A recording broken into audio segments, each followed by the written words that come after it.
Hello friends, my name is RagePanda1 and I am here with a video on DC Heroes and Villains Match 3. Now, I just want to talk about how you need to spend your resources so you can actually get the units that you want to get. If you play the game long enough, you're pretty much going to get everything. But when you're just starting out, efficiency feels good. So let's go to our recruitment center, shall we? Now, on our basic capsule, we are going to get a specific currency for that capsule, which is these blue hexagons. We also have the options to spend our gems here, but we are never going to do that. Never in a million years. You just don't want to do it. Next up, we have our premium capsule. Now, this is a place where you could get away with spending gems, and it's not the worst, but there is an even better option. Our premium capsule keys are not only spent on this one.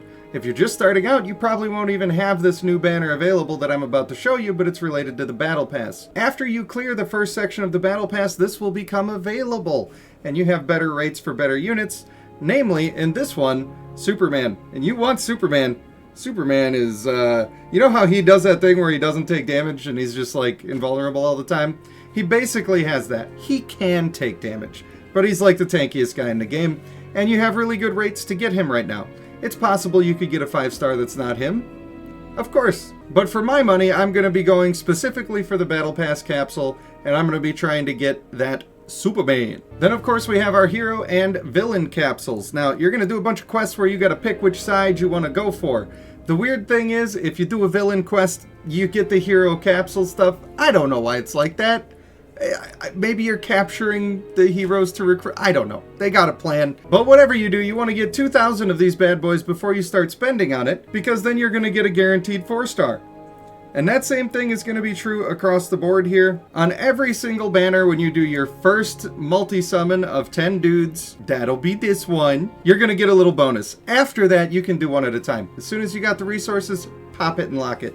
That's why I'm saving up these villain capsules. I'm trying to get that going on this account. In our shop, we want to get our daily stamina as soon as it's refreshed, if we can do that, because it's going to reset on an 8-hour cooldown, and the sooner you pick it up, the sooner you get to pick it up again. I personally think it's fine to buy these green objects for cash.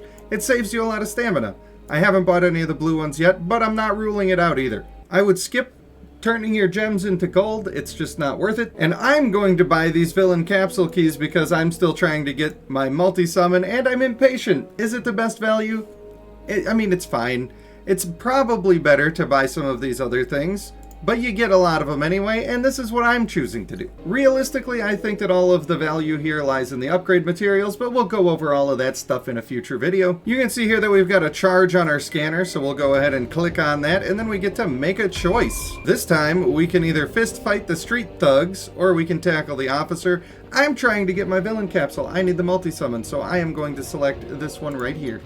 And the last thing you may be concerned about spending wrong is your stamina. It is quite the resource that you have to manage in this game. It's a lot of what the game is about, to be honest, and that's the way these games often are. Now, these teams aren't totally set in stone because I haven't decided exactly what team I want to invest in yet, but you're going to notice at the top that the enemy team power is considerably higher than mine. It is possible for me to win this fight. In fact, it may even be likely that I would win this fight if I just wanted to go through and do it on my own. But I don't think that's the best course of action. I want to come into my roster, and I want to look at dudes that I'm trying to tier up. Right now, I would like to get Penguin a little bit stronger. He's a solid tank. A lot of my good guys are purple.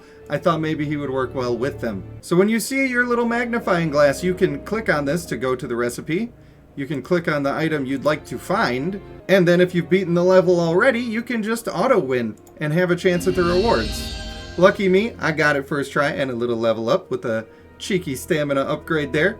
You gotta love that. So now I don't have to do it again. I just needed to do the one. Now I've crafted my item, and I can equip it, and I can do the same thing again. Unfortunately, sometimes you will run out of chances and you just didn't get lucky and get the item. It gives you the option to spend gems to unlock that. I don't recommend doing it, man. You got so many other things you can farm and so many things that you want to get with those gems. I don't think you should ever spend that. That's just me. That's just what I'm about. I also feel that way about gaining stamina back for gems. I don't think you should spend them there. You can. If that's the way that you have fun, then you should do it, because these games are about having fun, and being hyper efficient might not be your jam. But you could just wait a little longer, and then you're basically getting gems for free by doing that. In this case, I'll move on to somebody like Amanda Waller, and I'll just start getting her items so I can tier her up. Extra pro tip for you, Amanda Waller is actually a really good character to focus on early on. It's easy to get her, she's a 3-star, and she's a great buffer for your team. She can also help just about any team, but she is better with other purple units. Because of that, I want mine to be tiered up a little bit more, and I'm just going to move on to her and take care of that now. If you're not sure what I'm talking about when I say tier up, don't worry, there's going to be more videos on that sort of thing coming up. And if you don't want to miss them, then you know what you gotta do. You gotta subscribe.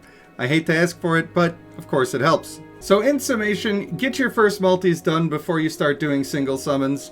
Make sure you're focusing on the Battle Pass capsule because that one's going to give you the best. That's where I would spend all of my gems. And try to find the balance in your stamina between farming up gear so that you can level up your characters and just straight up beating the story because you gotta get through that to unlock more stages that you can farm. I hope that I've helped you in some way. For now, I want to thank you for watching. I have been Rage Panda 1, and I will see you in the next one.